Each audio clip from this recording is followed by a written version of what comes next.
कल्याण डोंबिवलीकरांना वाहतूक कोंडीतून दिलासा मिळणार आहे। कल्याण शीळ रोडवरील पलावा पुलाचं अखेर लोकार्पण करण्यात आले। शिवसेनेचे आमदार राजेश मोरेंच्या हस्ते लोकार्पण संपन्न झाले।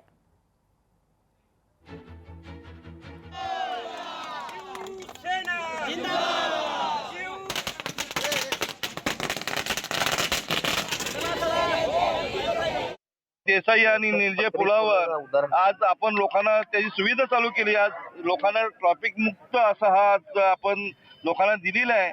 मी आज खरोखर आम्ही सर्वजण पक्षाचे आनंद सर्वजण महाराष्ट्राचे आदरणीय नेते सन्माननीय एकनाथजी शिंदे साहेब असतील आणि आमचे लाडके खासदार श्रीकांतजी शिंदे साहेब असतील, यांच्या अथक प्रयत्नाने अथक मेहनतीने हा देसाईवरील आणि निर्जयवरील येथील हा उड्डाणपूल आज लोकार्पण होत आहे।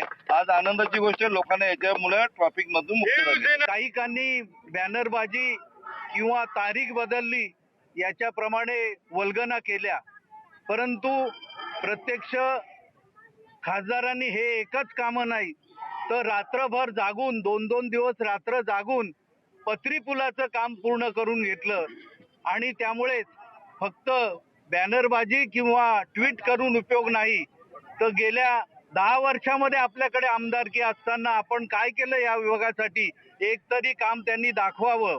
आणि निश्चितपणे हे आजचं जे काम आहे ते वाहतूक कोंडीवर मात करणारं काम ठरणार आहे। लोकशाही मराठी ऐका, पहा, जागरूक रहा।